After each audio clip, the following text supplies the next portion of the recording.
degree of the polynomial? So one thing I want to point out, guys, the degree means exponent, right? Guys, what is the degree? So we have learned a couple different ways. This first time I'm going to do it like this. Can't we always graph it? And then if we have enough points and we can for sure tell, we can say it's quadratic, exponential, or linear.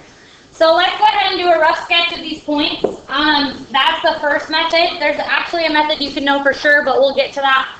So let's just do a rough sketch. Wouldn't that be going back 3, up 7? I'm just doing a rough sketch, guys. You know what I mean? And then back 2, up 2. And then back 1, down 1, okay? And then over 0, down 2, sweet, and over 1, negative 1. Can we kind of tell from those points that this is definitely quadratic? Yeah, right? So you can see that it swoops down and it's circling back up to you. So we'd say, okay, so the degree must be 2. Because it's quadratic. What is it if it's linear? Well, our lines, if it was linear, we would have had points like this in a straight line, right? With the same slope between them, right? Does that make sense? So we would have graphed them and said, oh, that's a straight line.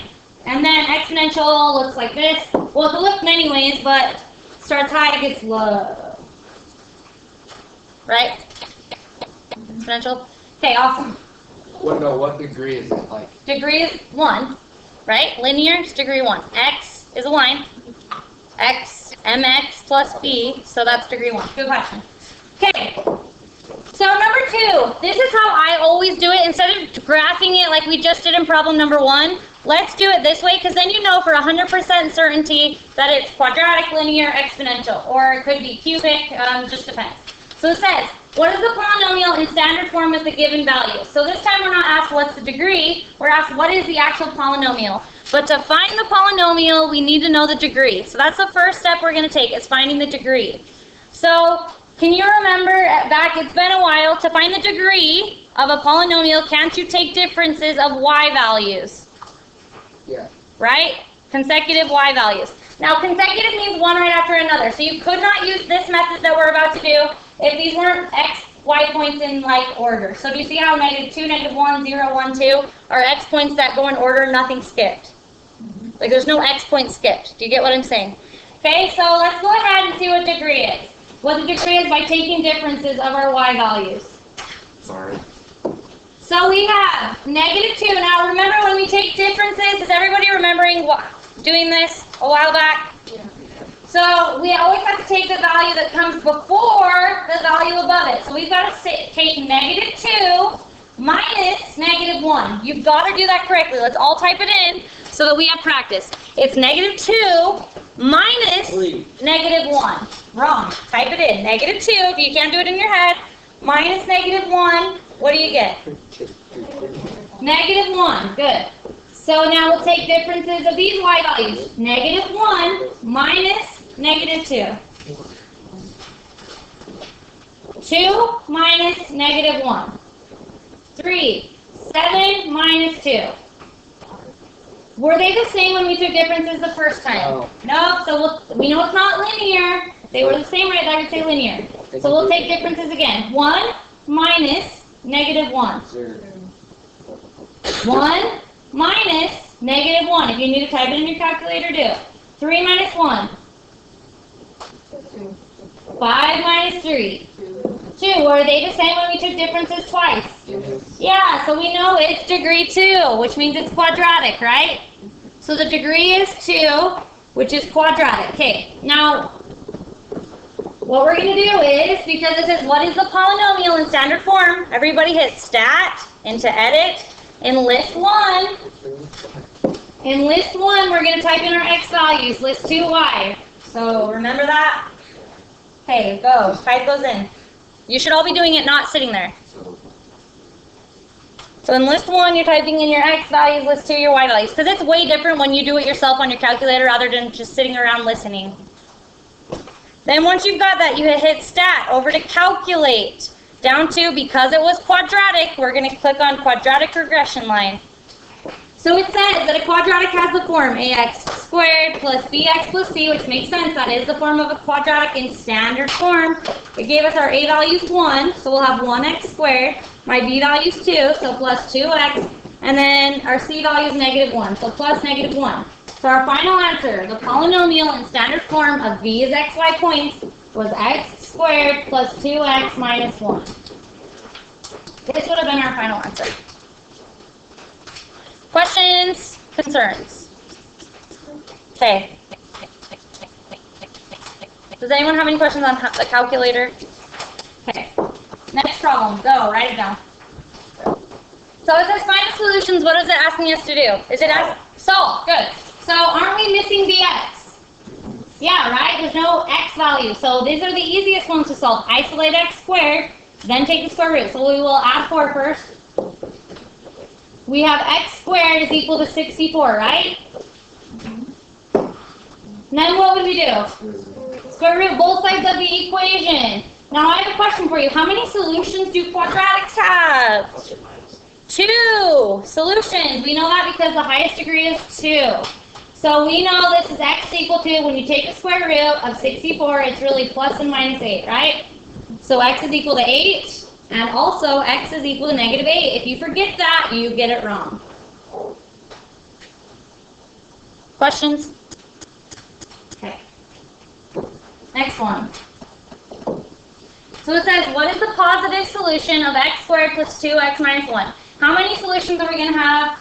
2. It's degree 2. Now we could either have 2 positive solutions, 2 negative solutions, or a positive and a negative solution. So let's go through and actually find the solutions, and then we'll answer what's the positive solution. So I always try to solve by factoring first. Let's see if this one factors. What multiplies to be a times c, what multiplies to be negative 1, and adds up to be 2. Wouldn't that be 1 times 1? Yeah? But it needs to multiply to be negative 1. So one of them would have to be negative. Will that add up to be 2? No, so it does not factor. So you say, okay, now I'm going to use the quadratic formula. So we know ax squared plus bx plus c is the standard form, and it has to be set equal to 0.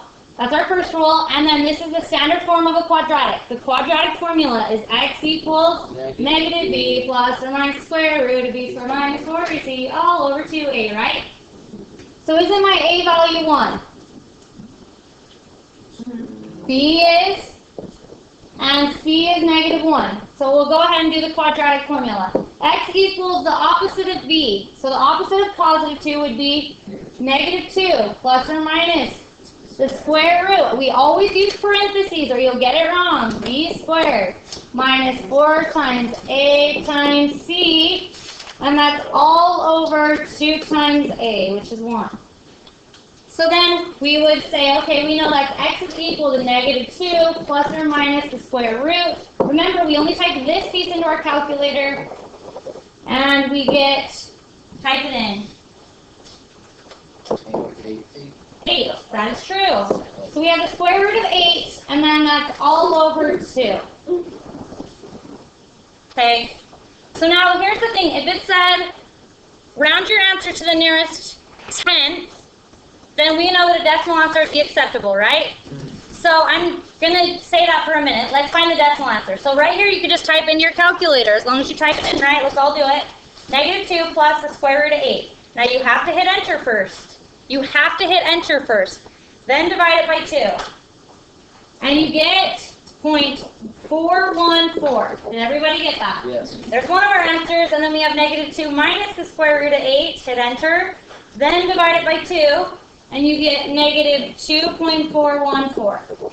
So our answer would have been, for the positive solution, this, right? Okay, now I'm going to also do, so if I said, what is the answer to the nearest 10th, then we would have said 0.4, right? Okay, but I'm going to do it, so like this didn't say that, so this answer we wouldn't want. We want the exact answer, which luckily for us, we have spent a lot of time practicing this in this class. From here, when we go off to the side and say, okay, instead of doing the decimal answer, I'm going to break this square root of 8 down by hand. Yeah, good. 2 times 2. So 2 square roots of 2. Good, you were able to see that quickly. So this was 2 square roots of 2. So we have x is equal to negative 2 plus or minus 2 square roots of 2 all over 2, right? All three things divide by 2 becomes a 1, and a 1. So x is equal to negative 1 plus or minus 1 square root of 2. Isn't that just the square root of 2? all divided by 1. Isn't that just itself? Mhm. Okay, now let's check. Those answers should be the same answers we got up here as a decimal. This is just the exact answer, but those decimals should match up with these answers. So let's check. -1 plus the square root of 2. Hit enter. Do you get the decimal we got above? Yes. Yes. So we know we've done it right. So our answer would be, for positive solutions, -1 plus the square root of 2. What if you didn't take the 2 out? Would it still have the same answer? What do you mean if you didn't take the 2 out of this? No, the purple writing. How you take Yeah, it would. But if I wanted an exact answer, then you would put the simplified answer. Yeah. Yes, this would, if you calculated it, come out the same as decimals. Good questions. Okay. Okay, next one.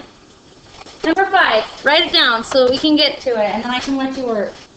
So it says, what value of n makes this quadratic a perfect square?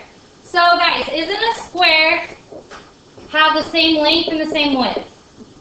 So this times this would be two things being multiplied that were the same, right? So perfect square, don't we know how to complete a square? Is that really what it's used for? I thought it was just a name. Yeah. Oh, you take Yep. So now we take, half of it. yep, b. So we take, to complete the square, guys, b divided by 2 squared, right? Isn't that completing the square? So that's -6 divided by 2 squared, which is -3 squared. If you don't type it in with parentheses into your calculator, you'll get it wrong. That's +9, right? So remember, guys, don't we enter that in after VX? That's our square. Ding, ding, ding, ding. So we add 9, and don't we have to subtract 9? Okay, awesome. So now we group the first 3 terms in factor, if we were going to keep going, and then we group the last 2 terms, even though there's only 1 term, there's technically a 0, and add, right? Now we don't need to keep going. It didn't say write it in vertex form, it just said what value of n makes this a perfect square. But if we did keep going, wouldn't this factor to be x minus 3 squared? Yeah? And then this would be -9. That would be in vertex form. So isn't n 9? Alright, how did you get this? There's always a 0. Like, I'm just saying we're used to adding 2 terms here. How do you put this -3 in? And the 9 in, like the full way? You add the 9, subtract the 9. Right? You can't just change it. Do you still put the -6 in? There's not a negative. We factored it. Group the first 3 terms and factor. We have x squared minus 6x plus 9 minus 9. Then we grouped the first 3 terms, x squared minus 6x plus 9, and factored it. Right? Why'd you have to put the 0 there? You didn't. It's just we're used to having something there to add 9 with. So I say group the last 2 terms and factor, and then people say, well, there's not 2 terms. And so that's why I said, well, there's technically 2, because there's a 0. Does that make sense? So guys, what value completed the square? 9. So we didn't have to go all the way. I was just showing you if we did go all the way. This is in vertex form, right? Okay.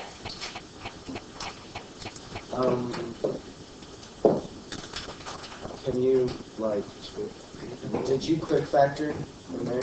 No, yeah, we looked for what multiplied to be 9 and adds up to be -6. 3 times 3, -3 times -3. So that's why I factored to be x minus 3 times x minus 3. Yeah, see, that's what school is like. I thought we already got rid of it. But remember, there was a little trick that we learned. If you show your work, you can look back inside the parentheses before you squared it. It's going to factor to be that twice, right? Yeah. Okay. Can we do more of that? Like, make another problem real quick and we'll do it again. Because I don't get that sort of thing. No, we'll practice more another day. Okay, number 6. It says, how many and what type of solutions does the quadratic... Nah, I'm going to have you stop there and work on your packet, because we've taken too long. So, you're going to be doing pages 16 through 19 on the Sage Review packet. You're checking them off as we go.